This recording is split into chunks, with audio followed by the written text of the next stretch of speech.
O caminho da autotransformação. Eva Pierrakos. Capítulo 7. O significado espiritual do relacionamento. Vida é relacionamento, diz o guia. De todos os relacionamentos, o mais excitante e o que apresenta maiores possibilidades para o desenvolvimento espiritual e para a reciprocidade é o que acontece entre o homem e a mulher. Mas como posso relacionar-me harmoniosamente com outra pessoa quando ainda estou dividido interiormente? Esta é a pergunta que o guia quer que nos façamos.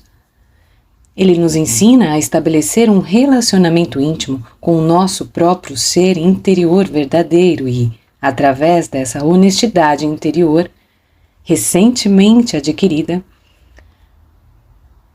a tratar os vários problemas que surgem em nossos relacionamentos de um modo autêntico e construtivo. Saudações, meus caros, meus caríssimos amigos. Bênçãos para vocês todos. Abençoada seja a sua vida, cada uma de suas aspirações. Abençoados sejam seus pensamentos e seus sentimentos. A palestra de hoje trata do relacionamento e do seu importante significado do ponto de vista espiritual. O do desenvolvimento e unificação individual. Primeiro, você gostaria de mencionar que, no nível humano de manifestações, existem unidades individuais de consciência que, às vezes, se harmonizam, mas que, com mais frequência, entram em conflito uma com a outra, criando atritos e crises. Entretanto, além desse nível de manifestação, não existem outras unidades de consciência fragmentadas. Acima do nível humano, existem apenas uma consciência através da qual cada entidade individual criada é expressa de modo diferente. Quando a pessoa entra em uma interioridade, ela experimenta essa verdade sem, contudo, perder o sentido de individualidade. Você pode perceber isto claramente quando lida com suas próprias desarmonias interiores. A elas também se aplica exatamente o mesmo princípio. O desenvolvimento desigual das partes da consciência. Em seu estado atual, uma parte de seu ser mais íntimo está desenvolvida e governa seu pensamento, seus sentimentos, sua vontade e suas ações. Outras partes, porém, ainda se encontram no estágio de desenvolvimento elementar, e elas também dirigem e influenciam seu pensar, seu sentir, seu querer e o seu agir. Assim, você se vê dividido e isso sempre cria tensão, sofrimento, ansiedade, além de dificuldades interiores e exteriores. Alguns aspectos da sua personalidade estão, na verdade, outras no erro e na distorção. A confusão resultante causa problemas sérios. Sua reação mais comum a isto é desconsiderar alguns aspectos e identificar-se com outros. Entretanto, essa negação de uma parte sua não pode promover a unificação. Pelo contrário, ela amplia a divisão. Em vez disso, você deve trazer à superfície o lado divergente e conflitante e encará-lo. Encarar toda a ambivalência. Somente assim você encontra a realidade última de seu ser unificado. Como você sabe, a unificação e a paz emergem quando você reconhece aceita e compreende a natureza do conflito interior. Exatamente a mesma lei se aplica à unidade ou à discordância entre entidades externamente separadas e diferentes. Mas além do nível da aparência, elas também são uma. A discordância é causada não pelas diferenças reais entre unidades de consciência, mas, exatamente como no indivíduo, por diferenças no desenvolvimento da consciência universal que se manifesta. Embora o princípio de unificação seja exatamente o mesmo no interior dos indivíduos e entre eles, não pode ser aplicado a outro ser humano sem antes ter sido aplicado ao próprio eu interior da própria pessoa.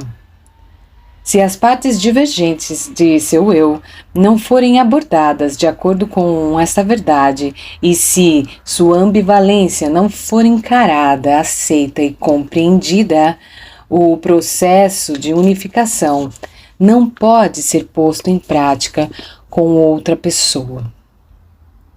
Este é um fato muito importante e que explica a grande ênfase desse caminho no sentido de, antes de mais nada, aproximar-se do eu. É só depois disso que o relacionamento pode ser cultivado de um modo significativo e verdadeiro. Elementos da divergência e da unificação. O relacionamento representa para o indivíduo o maior dos desafios, porque é só na relação com os outros que os problemas não resolvidos que ainda estão na psique individual são tocados e ativados. Muitas pessoas se afastam da interação com outros e, com isso, conseguem manter a ilusão de que os problemas são provocados exatamente pelos outros, porque se sentem perturbadas somente na presença dos outros e não quando estão sozinhas. Entretanto, quanto menos você desenvolve o contato, mais agudo se torna seu anseio por ele. Este, então, é um tipo diferente de sofrimento, o sofrimento da solidão e da frustração. O contato torna difícil manter por muito tempo a ilusão de que o eu interior é perfeito e harmonioso. Seria uma aberração mental sustentar por longo tempo que os problemas de relacionamento são causados apenas pelos outros e não pela própria pessoa. E por isso que os relacionamentos são ao mesmo tempo uma realização, um desafio e um parâmetro para o estado interior pessoal. A fricção que se manifesta no relacionamento com outros pode ser um instrumento aguçado de purificação e de auto-reconhecimento se a pessoa está disposta a utilizá-lo.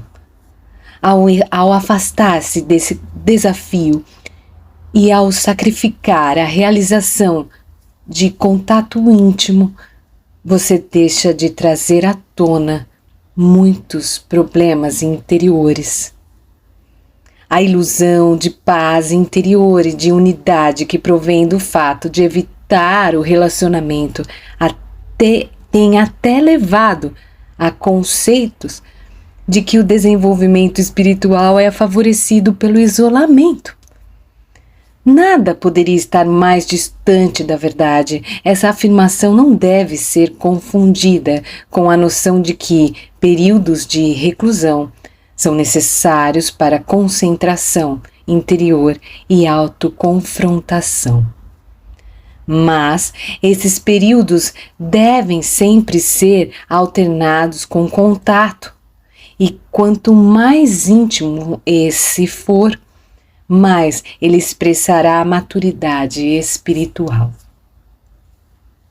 O contato e a falta de contato com outros pode ser observado em várias etapas. Há muitos graus de contato entre os extremos de total isolamento exterior e interior, de um lado, e a relação mais íntima e profunda de outro. Há os que conseguiram uma certa habilidade superficial de relacionar-se, mas que ainda se afastam de uma revelação mútua mais significativa, aberta e sem máscaras. Eu diria que a média dos seres humanos atuais flutua em alguns pontos entre os dois extremos. A realização como medida padrão de desenvolvimento espiritual. Existe também a possibilidade de se medir o sentido de realização pessoal de uma pessoa pelo grau de profundidade do relacionamento e do contato íntimo, pela força dos sentimentos que a pessoa se permite experimentar e pela disposição de dar e receber.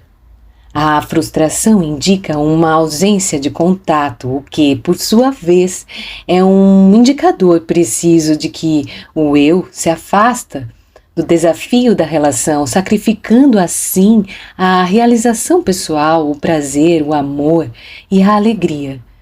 Quando você quer partilhar apenas na base de receber de acordo com os seus princípios, de acordo com seus próprios termos, e intimamente amortece o desejo de compartilhar, seus anseios permanecem irrealizados. Surge-se que a pessoa considere seus anseios não realizados a partir desse ponto de vista, em vez de condescender com a suposição costumeira de que é desafortunada e de que a vida é sobrecarregada injustamente. A satisfação e a realização no relacionamento constituem uma medida padrão de desenvolvimento muito negligenciada. O relacionamento com outros é um espelho do próprio estado pessoal e, como tal, se constitui em ajuda direta para a autopurificação. Inversamente, é somente através de uma profunda honestidade para consigo mesmo e através do autoenfrentamento que os relacionamentos podem ser mantidos, que os sentimentos podem expandir-se e que o contato pode desabrochar em relacionamentos duradouros. Assim, você pode ver que os relacionamentos representam um aspecto muito importante do desenvolvimento humano.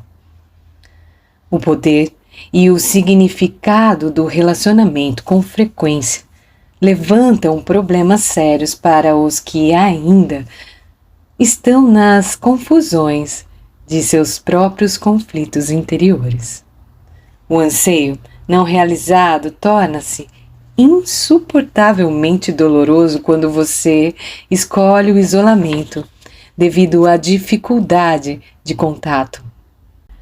A solução para isto é dispor-se seriamente a procurar a causa para esse conflito dentro de você mesmo, sem usar a defesa da culpa e da autoincriminação aniquiladoras, o que naturalmente elimina qualquer possibilidade de chegar ao cerne do conflito.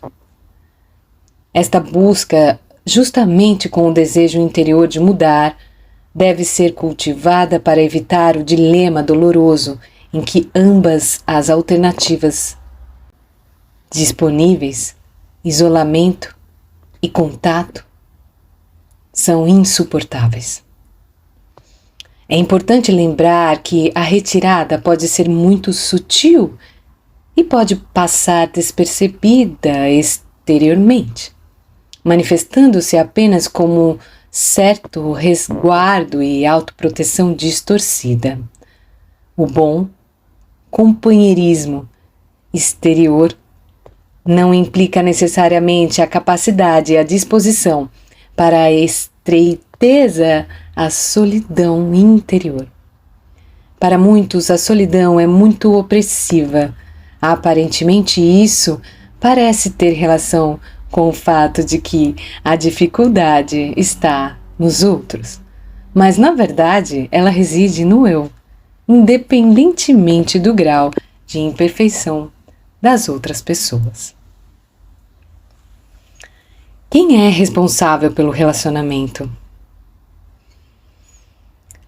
Quando pessoas de desenvolvimento espiritual em níveis diferentes se envolvem, é sempre a pessoa mais desenvolvida a responsável pelo relacionamento. Especificamente, essa pessoa é responsável pela descoberta dos aspectos mais profundos da interação que criam qualquer espécie de fricção e de desarmonia entre as partes. A pessoa menos desenvolvida não tem condições de efetuar uma busca assim, pois ainda se encontra no estágio de culpar o outro e de depender de que o outro faça certo para evitar desconforto ou frustração. Além disso, a pessoa menos desenvolvida é sempre presa no erro fundamental da dualidade. Sob este ângulo, todo o atrito é visto em termos de somente um de nós está certo. Quando surpreendida num pensamento dualista e ao perceber um defeito no outro, uma pessoa assim automaticamente proclamará a inocência, embora seu próprio envolvimento negativo possa ser infinitamente mais grave do que o da outra pessoa. A pessoa mais desenvolvida espiritualmente é capaz de percepção realista, não dualista. Ela tem condições de ver que um dos dois pode ter um problema mais sério, mas isso não elimina a importância do problema possivelmente bem menor do outro. Ela estará disposta e será capaz de buscar seu próprio envolvimento, sempre que for atingida negativamente, sem levar em conta a quantidade de deficiências do outro. Uma pessoa imatura espiritual e emocionalmente sempre jogará o peso da culpa no outro. Tudo isso se aplica a todos os tipos de relacionamento: a companheiros, a pais e filhos, a amigos e a relações sociais. Sua tendência a tornar-se emocionalmente dependente dos outros, dependência essa cuja superação é da maior importância no processo de desenvolvimento, em grande parte provém do desejo de eximir-se de culpa ou de livrar-se da dificuldade ao estabelecer e manter um relacionamento. Parece bem mais fácil deslocar a maior parte desse peso para o outro. Mas que preço deve ser pago a isso? Agir dessa maneira faz com que você fique realmente desamparado e isolado ou provoca sofrimento e atritos intermináveis com os outros. Quando você realmente começa a assumir a própria responsabilidade através da observação de seus próprios problemas no relacionamento e através de um forte desejo de mudar, aí sim a liberdade se estabelece e os relacionamentos se tornam proveitosos e agradáveis. Se a pessoa mais desenvolvida se recusa a cumprir o dever espiritual de assumir a responsabilidade pelo relacionamento e de procurar o cerne da divergência em seu interior, ela jamais compreenderá a interação mútua. Ela jamais entenderá como um problema afeta o outro. O relacionamento então se deteriora, deixando ambas as partes confusas e menos aptas a lidar com o eu e com o outro. Por outro lado, se a pessoa espiritualmente desenvolvida aceita essa responsabilidade, ela também ajudará o outro de um modo sutil. Se essa pessoa puder resistir à tentação de sempre criticar os defeitos óbvios do outro e olhar para dentro de si mesma, fará crescer consideravelmente o seu próprio desenvolvimento e espelhará paz e alegria. O veneno do atrito será eliminado rapidamente. Será também possível encontrar outros parceiros para um processo de desenvolvimento realmente mútuo. Quando dois iguais se relacionam, ambos carregam a responsabilidade plena pelo relacionamento. Esta é, na verdade, uma aventura maravilhosa, num estado de reciprocidade profundamente realizador. O menor defeito numa disposição de ânimo será reconhecido por seu significado interior e assim o processo de desenvolvimento é mantido. Ambos reconhecerão sua cocriação desse defeito momentâneo, seja um atrito real, seja um amortecimento momentâneo dos sentimentos. A realidade interior da interação torna-se-á cada vez mais significativa. Em grande parte, isso impedirá que haja prejuízos para o relacionamento. Gostaria de enfatizar aqui que quando falo de ser responsável pela pessoa menos desenvolvida, não quero dizer que um ser humano possa carregar o peso das dificuldades reais de outros. As coisas não são assim. O que quero dizer é que as dificuldades de interação num relacionamento em geral não são analisadas em profundidade pelo indivíduo pouco desenvolvido espiritualmente. Ele responsabilizará os outros por sua infelicidade e falta de harmonia numa determinada interação e não é capaz ou não quer ver o panorama todo. Desse modo, ele não está em condições de eliminar a desarmonia. Somente podem fazer isso os que assumem a responsabilidade de encontrar o distúrbio interior e o efeito mútuo. Daí que a pessoa menos desenvolvida espiritualmente sempre depende da que é mais desenvolvida e evoluída.